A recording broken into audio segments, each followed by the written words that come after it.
슬픈 생각들이 있다라면 주님의 은혜로 이 시간 깨끗게 치유되는 역사가 일어나게 하여 주시옵소서.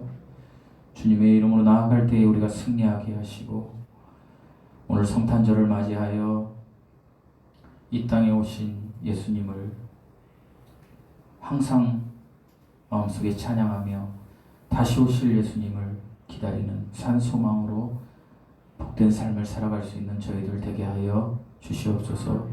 이 시간 예배를 통하여 우리가 다시 한번 깨어지게 하시고 예수 그리스도의 마음을 품을 수 있는 저희들 되게 하여 주시옵소서. 이 은혜를 우리 모두에게 부어 주시옵소서. 이 시간 마음과 뜻과 정성을 다하여 예배드립니다. 우리 하나님만 홀로 영광받아 주시옵소서. 감사드리며 예수님의 이름으로 기도드리옵나이다. 아멘. 아멘. 아멘. 메리 크리스마스. 메리 크리스마스가 예전에 이제 굉장히 저 어렸을 때는 막 캐롤송도 나오고 그랬었는데, 이제 갈수록 메리 크리스마스가 외쳐지는 게 힘들어집니다. 중간에는 성탄절은 12월 25일이 아니에요 라는 이야기를 막 하면서, 저도 그런 이야기를 많이 하고 그게 사실 맞습니다. 여러분, 9월이나 10월경에 예수님이 오신 거예요.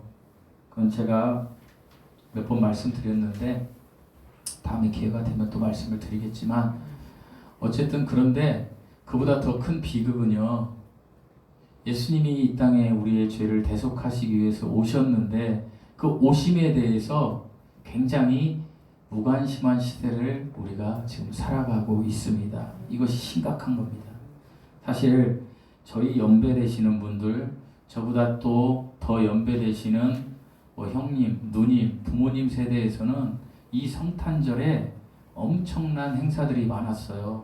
저는 어렸을 때에 새벽송이라는 게 있었거든요, 교회에서 전날.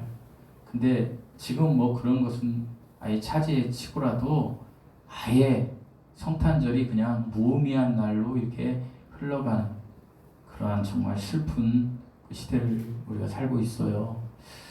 사랑하는 성도 여러분, 예수님께서 이 땅에 오셨습니다. 그리고 다시 오실 것입니다. 예수님이 오셨고 다시 오실 사이에 우리가 지금 살아가고 있습니다. 예수님이 우리가 살아있을 때 오실지 아니면 우리가 죽은 뒤에 오실지 그건 아무도 모릅니다.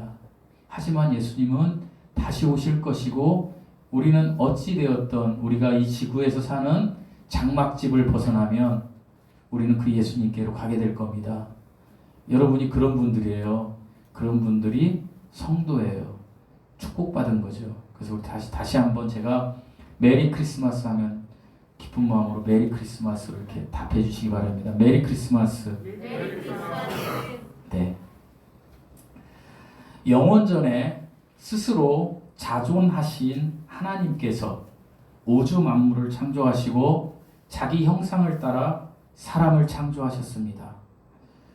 하나님께서 사람을 창조하셨을 때는 제가 많이 말씀드렸지만 영과 혼과 몸이 하나님과 똑같은 완벽한 형상이었습니다. 이 완벽한 형상이었다는 것은 영을 통하여 우리의 혼, 내가 영의 지배를 받아서 그리고 내 몸이 세상에서 활동을 하는 그런 완벽한 존재였다라는 것입니다. 그러니까 영은 무엇이었어요? 하나님과 교통하는 기관이었고, 하나님을 알아서 하나님과 교통하는 거였어요. 직접적으로 하나님을 본 거예요. 하나님의 소리를 듣는 기관이었어요. 그런 완벽한 하나님의 형상으로 지음받은 사람, 이 사람의 형상이 하나님의 형상과 같았다라고 하나님이 말씀해 주셨습니다. 그런데 애석하게도 첫사람 아담, 인류의 조상 아담이 죄를 범하고 말았습니다. 죄를 범한 이래 사람은 그 하나님의 형상을 상실하게 되어버렸습니다. 잃어버린 것이죠. 이것은요, 영이 깨어져 버린 것입니다. 영이 죽었다라고 표현하는 것입니다. 영이 죽었다는 것은 기능을 더 이상 상실하지 못했다. 그러니까 이제 하나님과 교통하는 기관이 끊어져 버린 것입니다. 그것이 끊어져 버리니까 이제 인간은 자기의 형상대로 살게 되었습니다. 자기의 형상대로 살았다라는 것이 무엇입니까? 이제 더 이상 하나님과의 교제가 끊어지니까, 영적인 교제가 끊어지니까 이제 인간은 세상에 있는 것들을 몸으로 흡수하기 시작합니다. 그리고 내 자아로 판단하기 시작하는 것입니다. 그러니까 세상에 있는 것을 내가 보고 듣고 내 오감으로 이렇게 받아들여서 내가 스스로 판단하고 더 이상 하나님께로 나아가지 않은 채 끊어져 버리는 그러한 일그러진 존재가 되어버렸습니다. 이 일그러진 존재가 된 모든 사람은 이제 반드시 생로병사의 과정을 거쳐서 죽게 되었습니다. 그런데 그들이 이 지구를 떠날 때 여러분 죽게 되면 죽는다는 게 무엇이에요? 분리된다는 것이잖아요. 그러니까 영과 혼이 분리되는 게 죽음 아니겠습니까? 누차 말씀드렸지만 그들의 영과 혼이 분리되어서 죽게 되었을 때에 그 영이 회복되지 못한 채 죽으면 그들은 지옥에 간다라고 이야기하는 것이 성경 이야기입니다. 그런데 그들이 영이 다시 회복되어서 영이 거듭나서 영이 다시 살아나서 그들이 이제 죽은 후에 가는 곳이 있다는데 그것이 바로 천국이라고 이야기하는 것이 기독교 진리인 것입니다. 그런데 이 천국에 가는 길이 어떻게 예수 그리스도를 통하여서만 갈 수 있다라는 것입니다. 왜 그렇습니까? 일그러진 형상 속에 사는 이 인간들을 보며 하나님은 반드시 이 인간들이 하나님의 보좌에 다시 올라올 때는 그들의 영이 회복되어야만 하나님과 영생할 수 있는데 그들의 영이 회복되기 위해서는 이 세상의 어떤 율법과 도덕적인 삶으로는 도저히 그들의 영이 회복되지 않는다라는 것을 하나님이 너무나 잘 아셨습니다. 첫 창조의 형상을 회복하는 것이 사람에게 있어서 정말 가장 중요한 최대의 과제이기에 하나님이셨던 예수님께서 성자 하나님께서 하나님의 형상을 다 그 위치를 내려놓으시고 사람의 모습으로 오셨다라고 이야기하는 것이 오늘 빌립보서 2장 5절에서 8절 말씀입니다. 하나님의 형상을 잃어버린 사람들에게 이제 해결책을 제시해 주신 것입니다. 그것이 예수 그리스도를 믿음으로 구원받는 길입니다. 지난주에 제가 저희 사모와 함께 여행을 좀 가게 됐어요. 하도 답답해하는 것 같고 그렇죠. 또 어머니 케어도 하고 그래서 제가 하루 휴가를 내서 가게 됐는데 어디를 갈까 그랬더니 자기가 TV에 본 데가 있다고 충주에 다음에 여러분과 한번 가겠습니다. 제가 출렁다리를 한번 가자는 거예요. 근데 저는 동네 한바퀴에 그 김영철 씨가 하는 거에서 제가 본 게 있어요. 청량에 천장호 출렁다리가 있더라고요. 그냥 거기가 더 좋을 것 같은데 우리 사모가 아이 충주 출렁다리가 좋다니까 내가 봤어. 그래서 거기를 가게 됐어요. 거기 갔는데 사실 이제 결론을 말씀드리면 갔는데 거기 가서 보니까 출렁다리가 없었어요. 그래서 거기 계신 분한테 물어봤더니 여긴 출렁다리가 없어요 그러는 거예요. 앞으로 출렁다리를 만들 거라는 거예요. 이미 거기 갔더니 관광 안내도에 충주 출렁다리 이렇게 그림은 다 있어요. 거기를 갔는데 출렁다리는 없는 거예요. 그래서 그 펜션에 계신 분한테 여쭤봤어요. 여기 출렁다리 어디 있어요? 했더니 충주에는 출렁다리가 없어요. 그래요? 그럼 출렁다리가 어디 있어요? 했더니 제천에 있다는 거예요. 여러분 충주 사람들은 충주호를 충주호라고 부르고요. 저 이번에 알았는데 제천 사람들은 충주호를 청평호라고 부르더라고요. 그래서 청평명월이 된 거래요. 그래서 제가 이제 그때부터 저희 사모가 저한테 이제 이렇게 얘기하면서 집에 그냥 가자고 하는데 제가 안 가고 꼭 거기 제천의 옥순봉 출렁다리를 내가 가야 되겠다고 다시 갔어요. 가는 과정 중에 고속도로 휴게소를 갔는데 그 전 이야기죠. 덕평 휴게소에서 제가 이제 간식을 놓고 딱 나오는데 이런 말이 있었어요. 출구는 한번 따라서 해보실래요? 출구는 하나뿐입니다. 이런 말이 있었어요. 제가 저희 사모한테 아주 되게 좋은 말인데, 천국 가는 길은 예수님을 믿는 길 하나뿐입니다. 이 생각이 딱 나는 거예요. 제가 예수님께서는요 2000년 전에 오늘 빌립보서 2장 5절에서 8절 말씀처럼 하나님의 보좌를 내려놓으시고 종의 모습과 같은 사람의 모습으로 이 땅에 오셨어요. 그리고 저와 여러분처럼 예수님을 믿는 사람들에게 이런 말씀을 이야기하시는 거예요. 예수님의 마음을 뭐라고 되어 있어? 우리 이 5절 말씀 한번 읽어보시겠습니다. 5절 말씀입니다. 시작. 너희 안에 이 마음을 두라. 곧 그리스도 예수의 마음이니. 예수님께서는 이 땅에 오셨어요. 예수님이 이 땅에 오셨다라는 것은 성탄이잖아요. 성스러운 탄생. 하나님이 오신 거예요. 이 성탄에 예수님께서 이렇게 말씀하시는 거예요. 이 마음을 품으라. 너희 안에. 너희가 누구예요? 저와 여러분. 이 땅에 사는 모든 사람들, 그리스도인들, 예수님을 믿는다고 하는 사람들에게 이 마음을 품으라. 근데 이 마음이 뭐예요? 예수님의 마음이래요. 예수님의 마음을 품는 것이 예수를 믿는 사람들에게서 나와야 된다는 거예요. 저는 오늘 이 성탄의 아침에 성탄을 지키는, 어제죠 이제 성탄절 지키는 것은 성탄으로 지키는 이 주일, 이 예배에 예수님을 믿는 자의 특징 네 번째, 예수님의 마음을 품으세요라는 제목으로 여러분과 잠시 본문을 중심으로 좀 말씀을 좀 나누려고 합니다.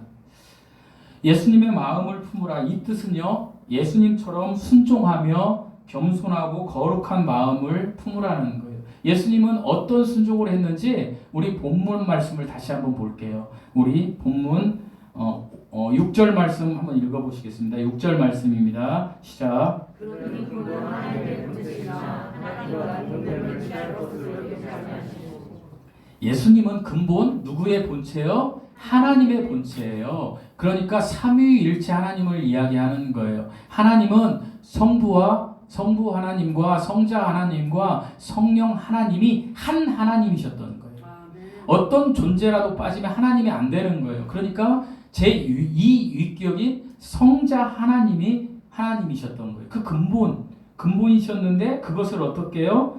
하나님의 본체시나 그 다음에 하나님과 동등됨을 취할 것으로 여기지 아니. 여기서 하나님은 성부 하나님이에요. 그러니까 성자 하나님과 성부 하나님은 동등했던 거예요. 그런데 이 동등한 위치를 하나님이 버리신 거예요. 왜요? 저와 여러분이 영이 깨어진 채로 이 땅에 살아가니까 영을 다시 거듭나게 하기 위해서, 이 땅에 죽으시기 위해서, 자신을 비우시기 위해서 하나님의 보좌를 내려놓으신 거예요. 하나님의 위치를 내려놓고 이 땅에 오셨다라는 거예요. 그것이 오늘 본문 말씀이에요. 그리고 그냥 그 하나님이 이 땅에 오시면서 왕의 모습으로 오신 것이 아니에요. 요즘 우리나라 대통령 되려고 어떻습니까? 막 대단하잖아요. 어떤 분은 막 자기 부인을 버릴 기세예요. 거의. 옛날에 여러분 왕들이 어땠어요? 왕이 되려고 우리 조선시대, 고려시대 보면 자기 엄마도 죽이고 또 자기 아들도 죽여요. 중국에 보면. 그리고 자기 막 형, 동생 다 죽여버리잖아요. 그 정도로 왕이 대단한 거예요. 한나라의 왕이. 그러니까 하나님이 적어도 하나님의 보좌를 버리셨으면 이 지구라는 조그마한 행성에 왕으로 오실 수 있잖아요. 그죠? 그런데 이 지구라는 조그마한 하나님이 지으신 무한하신 우주의 조그마한 별의 왕으로도 오시지 않으시고 종으로 오셨다는 거예요. 가장 연약한 모습으로. 이것은 뭐예요? 자신을 비우신 예수님의 사랑을, 우리를 향한 사랑을 나타내 주고 계신 거예요. 하나님께서는, 성자 하나님께서는 자신의 하나님이신 위치를 내려놓고 종의 형체를 가져서 사람으로 오셨어요. 사람으로 오셨는데, 그런데 그 당시에 위대한 로마의 아우구스트 황제의 뭐 아들로 오실 수도 있잖아요. 하나님이니까. 그렇게 오셨나요? 아니에요. 뭐 이스라엘의 헤롯 왕의 자손으로 오셨나요? 아니에요. 예수님은 가장 낮은 목수 요셉과 가장 가난했던 마리아의 뱃속을 통해서 이 땅에 오셨어요. 그런데 예수님이 오신 것은 저와 여러분처럼 아버지의 유전자를 받아서 오신 것이 아니라 하나님의 그 본체를 가지고 이 땅에 오신 거예요. 마리아의 배만 빌리신 거예요. 사람들이 이렇게 이야기해요. 과학적으로 어떻게 아버지의 유전자를 받지 않고 어떻게 태어날 수 있어? 말도 안 돼. 모든 과학을 얘기하는 사람들이 이야기해요. 거꾸로 얘기해 볼게요. 여러분, 우주 만물을 창조하신 분이 그 땅 아버지의 유전자를 빌리지 않고 오는 것이 쉬워요, 안 쉬워요? 하나님의 입장에서는 너무나 쉽고 당연한 거예요. 그런데 인간들은 계속 인간들이 가지고 있는 상식으로 생각하는 거예요. 어떻게 정자와 난자가 만나지 않고 어떻게 사람이 태어날 수 있어? 라고 생각하며 이 예수님을 부인하고 있는 시대를 우리가 살고 있어요. 아니에요. 우주 만물을 진짜 하나님이 창조하셨다면 하나님은 없는 것에서 있는 것을 만드신 분이시기 때문에 그것은 너무나 가능하고 당연한 일이고 그것은 역사를 통해서 증명되었으며 우리의 믿음을 통해서 증명되었어요. 이 하나님이신 예수 그리스도는 저와 여러분을 구원하시기 위하여 자기를 비우셨다라는 것이 중요해요. 예수 그리스도는 자기를 비워서 사람으로 나셨고 자기를 비워 겸손하게 섬기는 종으로 사셨고 그리고 자기를 비워 십자가에서 죽음을 맞이하셨어요. 우리를 구원하신 예수님은 자기를 비우신 하나님이세요. 그래서 예수님은 너희들이 예수님을 믿는다라고 하면 예수님의 마음을 품고 예수님의 성품을 닮아야 하는데 그것은 첫 번째가 무엇이냐? 우리를 비우는 거예요. 사랑하는 성도 여러분, 우리는 영이 깨어진 채, 영이 기능을 상실한 채 우리의 자아대로, 우리의 생각대로 사는 존재가 되었어요. 하나님은 계속해서 뭐라고 이야기하시느냐면 너희의 본성, 너희의 자아 이런 것들을 비워놔야만 하나님께서 주관하시는 거듭난 영, 성령께서 성령 하나님이 내 안에 내주하실 때 그 성령이 그 비워진 나를 통하여 그리고 나의 몸을 통하여 세상에 하나님의 자녀다운 거룩한 삶, 빛과 소금의 역할을 할 수 있는 사람이 되어야 될 수 있다라는 거예요. 제가 계속해서 이야기하지만 예수님을 믿는 것은 우리가 믿었다라는 것은 영이 거듭난 것이고 영이 거듭났다라는 것은 영이 거듭나서 구원받았다라는 거예요. 그러면 우리의 체계가 바뀌어야 된다라는 거예요. 우리가 예전의 모습으로 가야 된다는 거예요. 하나님이 좋아하는 것을 좋아하고 하나님이 싫어하는 것은 싫어하며 하나님이 좋아하는 것을 추구하다 보니 하나님의 말씀을 영으로 받아서 우리가 우리의 비워진 혼에 하나님의 말씀이 채워져 그 하나님의 채워진 그 나가 내 몸을 통하여 내 모든 것이 내 말이 내 행동이 내 삶이 드러나는 거예요. 이것이 그리스도를 믿는 사람이고 이것이 예수님의 마음을 품은 사람들의 특성이라는 거예요. 사랑하는 성도 여러분, 이렇게 자기 비움을 위해서 우리가 가장 먼저 그렇다면 해야 할 일이 무엇일까요? 성경은 계속해서 너희가 첫 번째로 해야 할 일은 옛 자아를 떠나라는 거예요. 자기의 본성을 버리라는 거예요. 자기를 비우라는 거예요. 왜요? 나의 옛 자아는 죄의 쓴 뿌리를 가지고 있기 때문이에요. 옛 자아는 세상을 향하여서만 바라보고 세상에 있는 것들만 추구하는 것을 좋아하기 때문이에요. 그래서 하나님은 너희의 삶에서 지금 딱 멈춰서서 너희의 옛 자아를 버리고 새 자아, 새 사람, 하나님이 주신 그것을 바라보라는 거예요. 이건 너무나 쉬운 거예요. 여러분이 삶에서 내가 자아를 어떻게 비우지? 뭐 어떻게 하지? 방법을 만약에 목사님 저 어떻게 해야 돼요? 너무 간단한 거예요. 나를 비우는 것은 무엇이에요? 내가 평상시에 살아갈 때에 내가 하나님의 말씀을 가까이 하는 거예요. 여러분 하나님의 말씀을 가까이 하면요. 나의 옛 자아가 점점점 물러나가고 성령께서 함께 하시는 새 영이 나를 지배하게 되어 있어요. 아멘. 제가 어제 교회에 와서 잠언 말씀을 한번 읽는데 2시간이 걸리더군요. 근데 혼자 읽기 힘들어서 어제는 이제 그 성경 낭독을 틀어놓고 들었어요. 제가 우리 성령이가 있는 자리, 성령자매가 있는 자리에서. 근데요, 어제 추웠잖아요, 오늘처럼. 발 밑에는 엄청 추운데 이 배 위에 머리는요, 그 말씀을 들으니까 잠언 말씀이 정말 깨알같이 진주처럼 내 마음에 이렇게 박히는 것을 제가 느꼈어요. 그런 거예요. 잠언 말씀을 막 들으면서 교만은 패망의 선봉이다.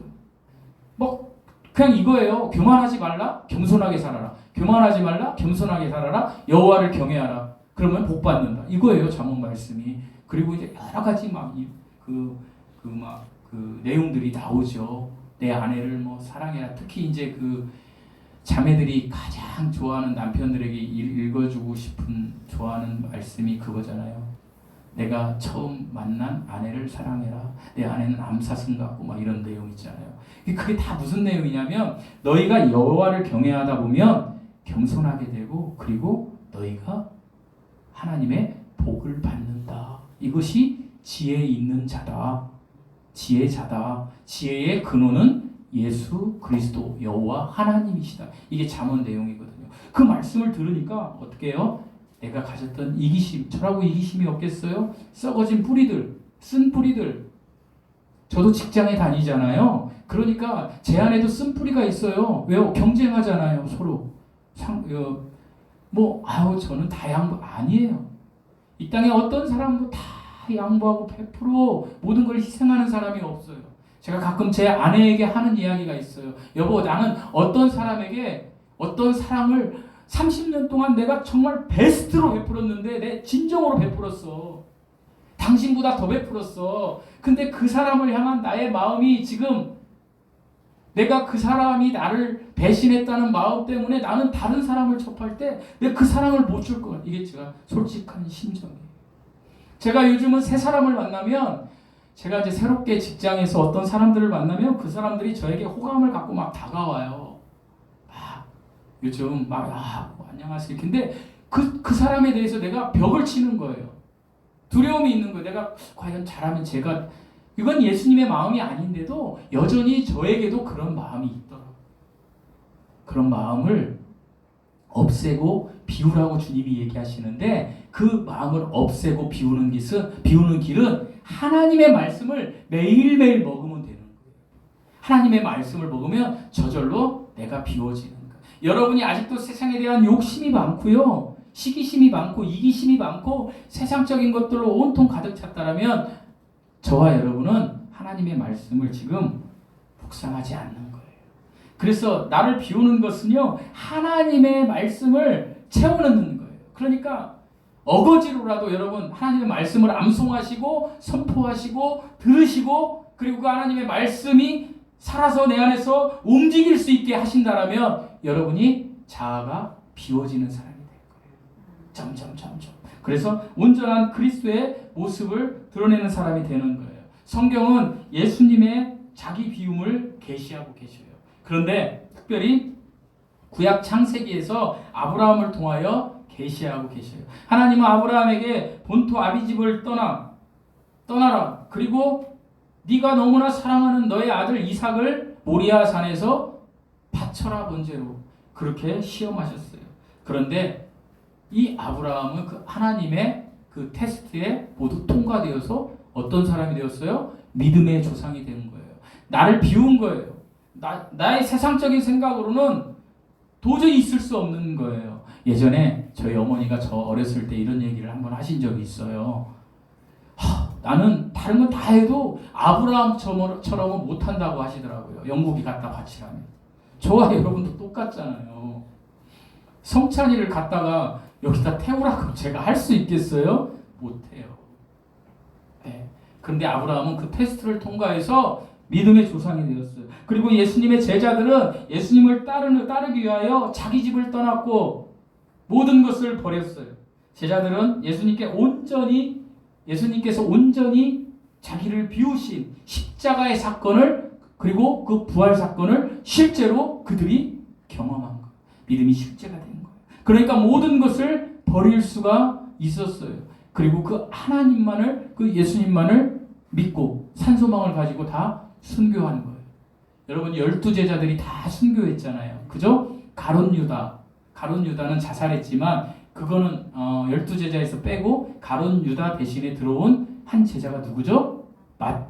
마띠아도 순교했어요. 다 순교했어요. 다 예수님의 제자들은 순교했어요. 그리고 사도 바울 역시 자기 비움의 상징이에요. 자기 육체의 자랑을 떠났고 자기 의와 자기 열심을 버렸어요. 배설물이라고 얘기했어요. 세상에 있는 것들을. 그리고 자기의 정욕을 예수 그리스도의 십자가에 못 박고 자기를 온전히 비운 하나님의 종이 되었어요. 제 이야기를 좀 하려고 합니다. 저는 29살 때 예수님을 만났어요. 제가 예전에는 날짜를 기억했는데 정확한 날짜는 모르겠어요. 근데 29세라는 건 기억이 명확한데 화장실에서 복음지를 통하여 그리고 진정으로 천국 백성이 되었고 우여곡절을 겪어서 지금은 여러분을 섬기는 주양기 사랑교회의 목회자가 되었어요. 한편으로 생각하면 내가 왜 목회자의 길을 걸어가지? 예전에 목회자들이 되게 편해 보였어요. 나는 세상에서 사투하며 돈을 버는데 목회자들은 그냥 편하게 목회를 하는구나.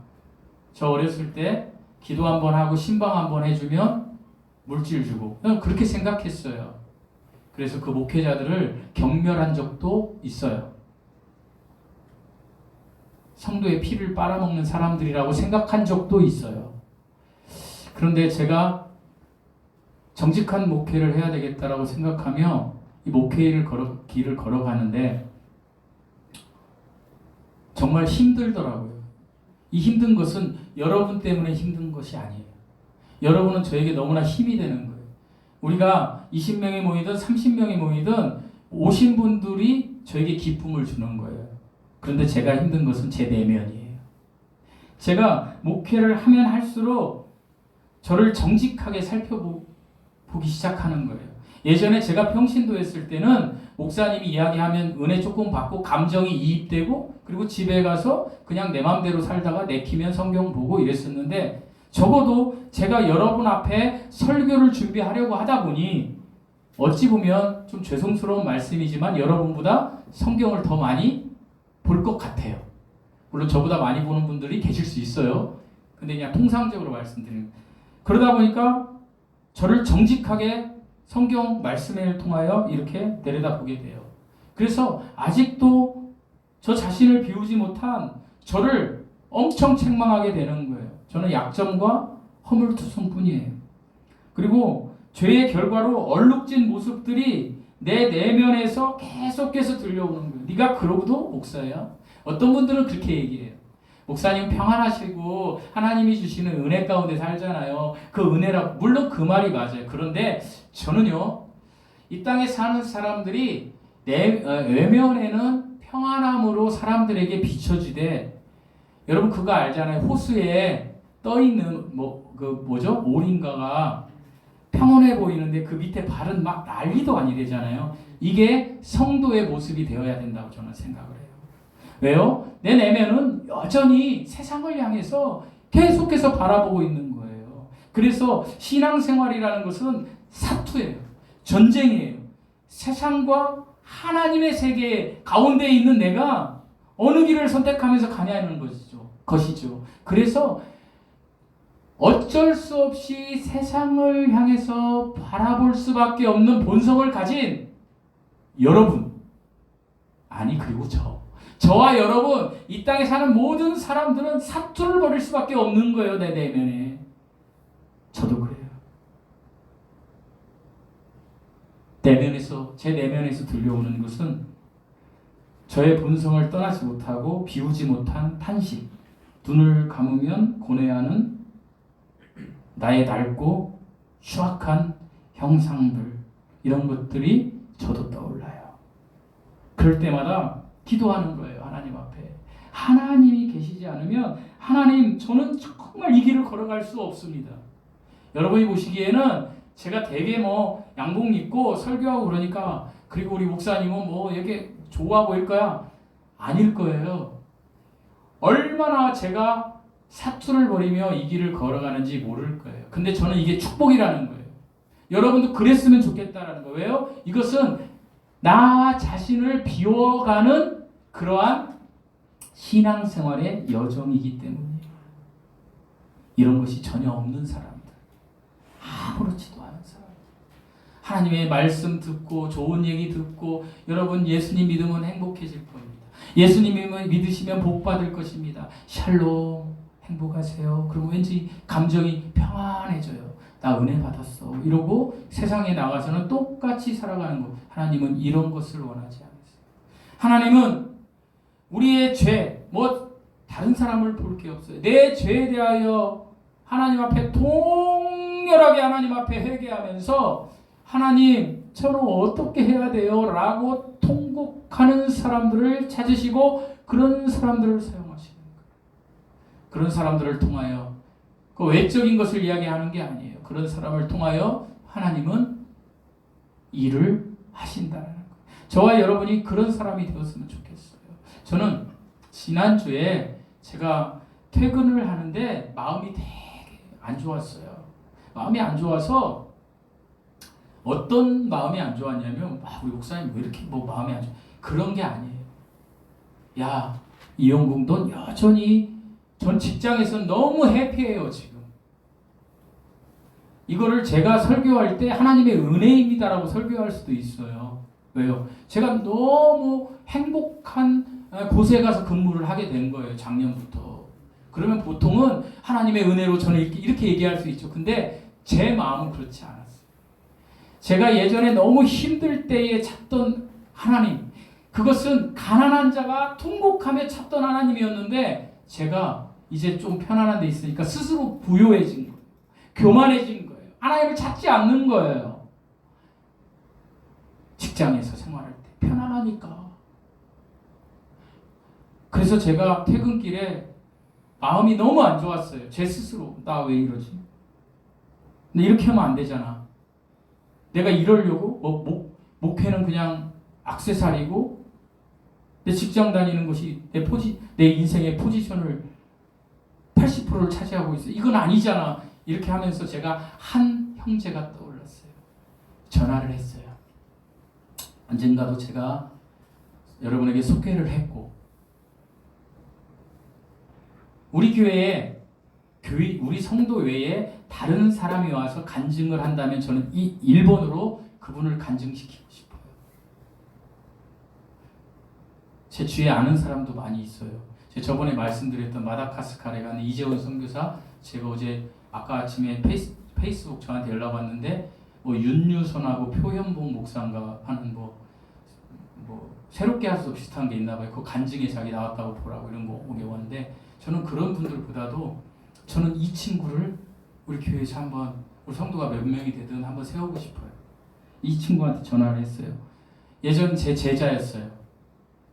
근데 지금은 저한테 목사님이라고 하고 어떤 때는 형님이라고도 해요.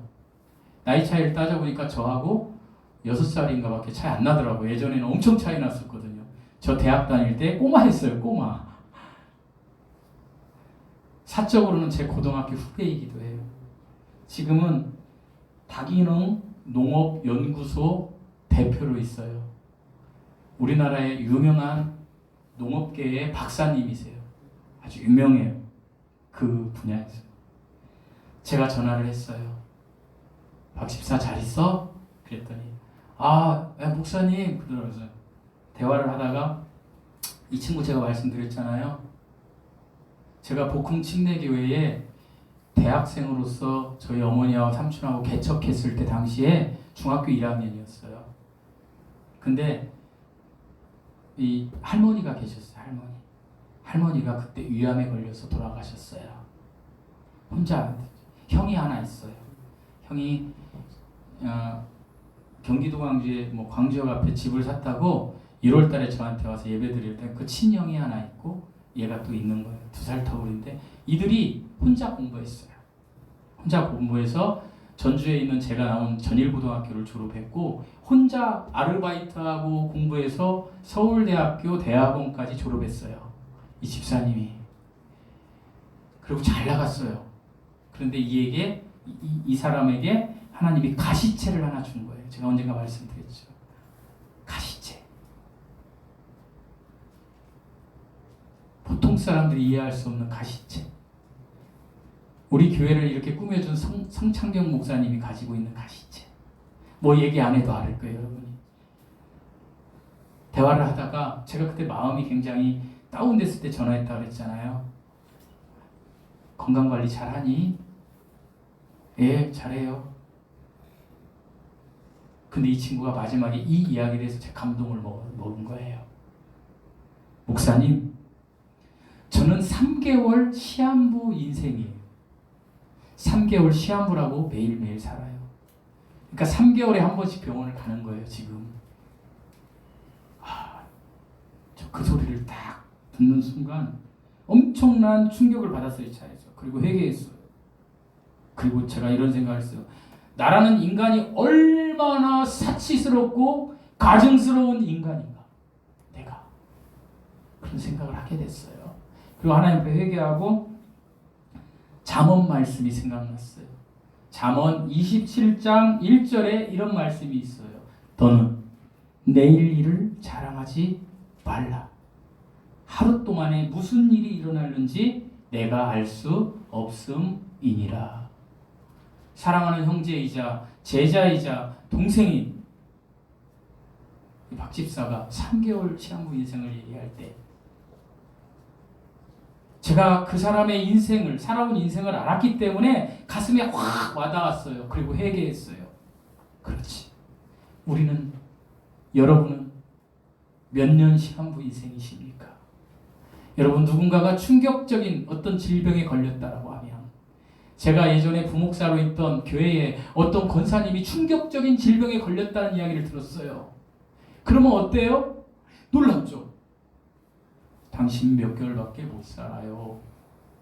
그렇지만 조금 넓혀서 보세요. 저와 여러분 역시 시한부 인생을 살고 있는 거예요. 사랑하는 성도 여러분, 우리는 죽음 이후에 분명하게 하나님께서 영원히 우리에게 갈 처소를 마련한 그 장소로 가게 될 거예요. 항상 이야기하지만 이것을 믿든지 믿지 않든지 중요하지 않아요. 그러나 믿지 않는 분들은 엄청난 손해를 볼 거라는 거예요. 그러나 이것을 믿는 저와 여러분은 천국 백성으로 하나님의 보좌로 우리는 나아가게 될 거예요. 이 믿음을 붙잡고 나아가세요. 저와 여러분은 시한부 판정을 받은 사람이에요. 응애하고 태어나면 요람에서 무덤까지 그냥 시한부가 정해져 있는 거예요. 80이든 90이든 100이든 아니면 10이든 20이든 30이든. 우리는 지나간 날, 지금 시점에서 지나간 날을 돌아보면 우리는 하나님의 은혜였다라고 말할 수 있는 사람들이 되어야 돼요. 그리고 이제부터는 내가 예수님의 마음을 품는 사람이 되겠습니다. 예수님의 마음을 품는 사람은 나 자신을 비워내는 삶을 사는 거예요. 사는 삶을 사는 사람이에요. 나 자신을 비워낸다는 것은 내가 지금 위치에서 하나님의 말씀을 사모하며 하나님의 말씀을 내가 받아들이는 거예요. 그러면 내가 비워지게 되어 있어요. 그런데 내가 하나님의 말씀을 듣는데도 내 마음이 악해서 들리지 않아요. 그냥 울리는 소리 꽹과리일 정도로만 들릴 수 있어요. 여러분이 너무 힘들면 그럴 때는 하나님이 주신 처방전 그걸 붙잡으세요. 그거는 기도예요. 기도하시고 말씀 속으로 들어가시면 예수 그리스도의 마음을 품을 수 있는 사람이 되는 거예요. 누가요? 저와 여러분이. 이 은혜가 앞으로 남은 인생 동안 여러분에게 임하시기를 예수님의 이름으로 축복하고 축원드립니다. 기도하시겠습니다. 우리 잠시 말씀을 생각하며 지난날 우리가 하나님의 말씀대로 살지 못했던 것, 성탄 주일을 지키는 이 아침에 하나님께 회개하고, 그리고 여러분 각자가 정말로 하나님께 바라고 원하는 것들이 있을 거예요. 그것을 이 메리 크리스마스, 우리에게 기쁨을 주시기 위해서 오신